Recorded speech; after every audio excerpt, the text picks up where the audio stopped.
मैंने सुबह ही अपनी रिपोर्ट में बता दिया था कि हम तक क्या, अब दूर दूर तक रिपोर्ट गाजा के बाहर से निकलने में समय लगा रही है, रिपोर्ट नहीं पहुंच पा रही है, खबर और तस्वीरें नहीं आ पा रही हैं, क्योंकि गाजा में लाइट खत्म हो चुकी है, बिजली खत्म हो चुकी है, वहां कुछ बचा नहीं है, इंटरनेट सेवाएं बाधित हो रही हैं, टावर तोड़ दिए गए हैं, दफ्तर खत्म हो चुके हैं और बिजली भी खत्म हो चुकी है। आपकी स्क्रीन पर देखिए दोस्तों, अब इन्वर्टर और बैटरी से जैसे तैसे इस तरह से एक एक इलाके में सभी अपने फोन को चार्ज कर रहे हैं, जिसकी वजह से आप समझ सकते हैं खबर अब देर से वहां से निकल रही है, लेकिन हमारे सोर्स पक्के हैं। मैं ताजा जानकारी पूरी कोशिश के साथ लाइव अपडेट आपको इसी तरह देता रहूंगा। मेरे दोस्तों, अब पेरिस में यानी सफेद शैतान जहां इमैनुअल मैक्रोन रहता है, राष्ट्रपति वहां का, वहां पर ईरान के खिलाफ और इजराइल के समर्थन में प्रदर्शन शुरू हो गए हैं।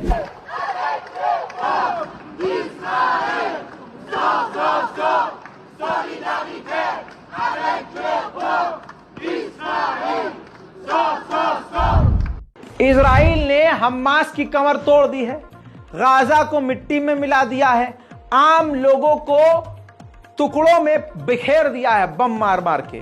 लेकिन इन तमाम चीजों के बावजूद इजराइल अभी भी अपने आप को कमजोर महसूस कर रहा है। जानकारी ताजा यह है कि इजराइल और दूसरे देशों में जो उसके सैनिक तैनात हैं उनको भी वापस बुला रहा है। वहीं अमेरिका के डेमोक्रेटिक पार्टी चाहती है कि अमेरिका एक बार फिर से $6 बिलियन ईरान के सीज कर ले। इजराइल के इल्जाम को अमेरिका का मीडिया ही झुटला चुका है कि हमास ने किसी भी बच्चे को नहीं मारा है, ऐसा कोई सबूत नहीं है, न खुद सबूत इजराइल के पास है। अब हमास ने भी क्लियर कह दिया है कि ये हमारा काम है ही नहीं, हम बच्चों को नहीं मारते, न हमने बच्चों को मारा है। दोस्तों, जमीनी हमला करने के लिए यहूदी आर्मी तैयारी कर रही है और अगर जमीनी हमला होता है तो पूरी तरह से गाजा पर कब्जा इजराइल का हो जाएगा।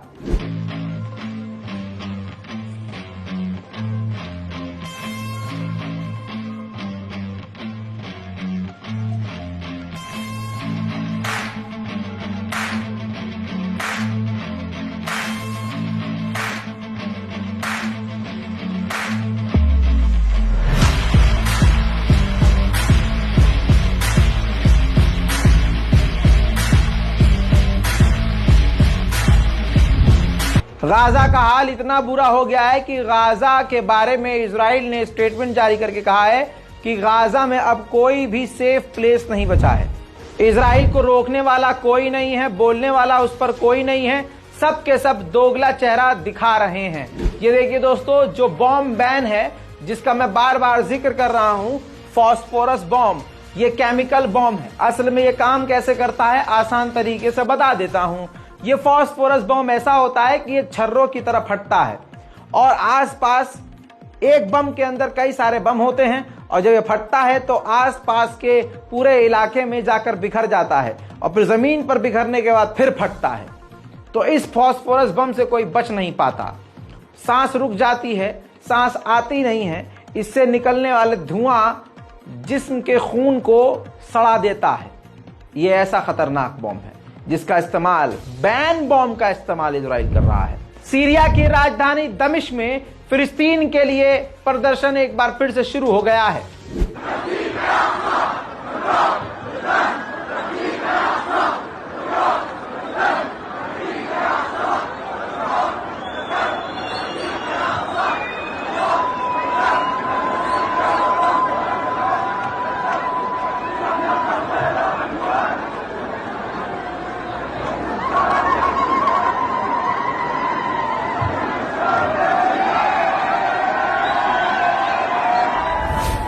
इजराइल ने एक बार फिर से गाजा के सेंट्रल शहर पर हमला कर दिया और आम लोगों पर हमला किया।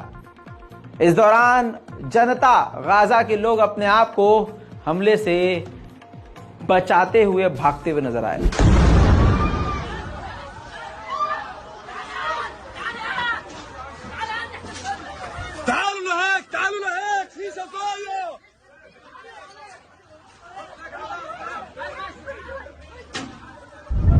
बड़ी खबर एक और आपको बता दूं कि लेबनान में इजराइल का ड्रोन उड़ता हुआ नजर आया है। तस्वीर देख लीजिए, ये इजराइल का ड्रोन है जो लेबनान के हवाई इलाके में घुस गया है। दोस्तों, लेबनान यानी हिजबुल्लाह और इजराइल के बीच टकराव बढ़ता जा रहा है। उधर दोस्तों, जैसे ही लेबनान के ऊपर इजराइल का ड्रोन नजर आया, हमास ने, अल कस्साम ब्रिगेड ने एक बार फिर से इजराइल के कई इलाकों की तरफ मिसाइल दाग दी है।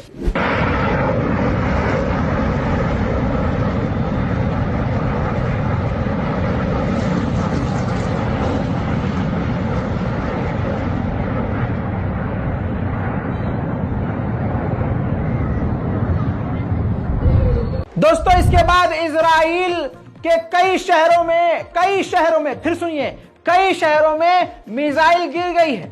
एक बार फिर से आयरन डोम कुछ ही देर पहले फेल हुआ था और कुछ देर बाद दोबारा आयरन डोम फेल हुआ। इजराइल का डिफेंस सिस्टम फुस्सी साबित हो रहा है। कई शहरों में अल कस्साम ब्रिगेड और हमास का रॉकेट गिर गया है। देखिए,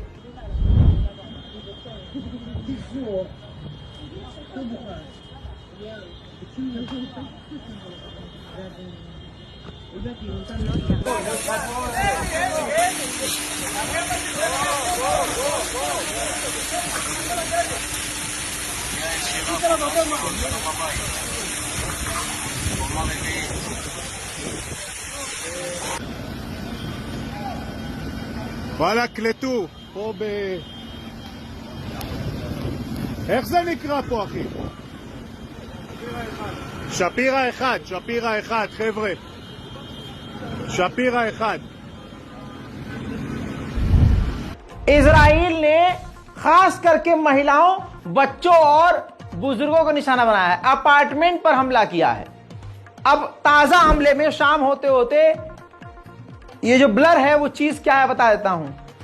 मलबे, घर के मलबे से एक 7 साल की बच्ची को निकाला गया जो उस मलबे में दबकर मर गई थी और इस तरह से उस पर बॉम्ब का असर हुआ, बॉम्ब के छर्रे लगे कि उसके जिस्म के साथ उसका सर नहीं था।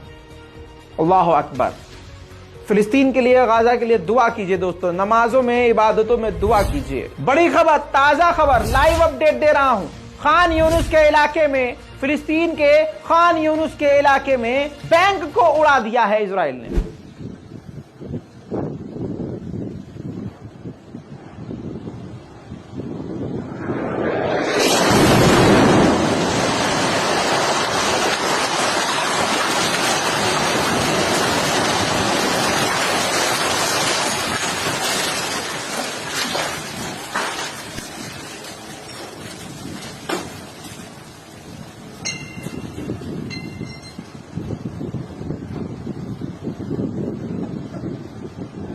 आपकी स्क्रीन पर ये देखिए, शेख अब्दुल फतेह हमास को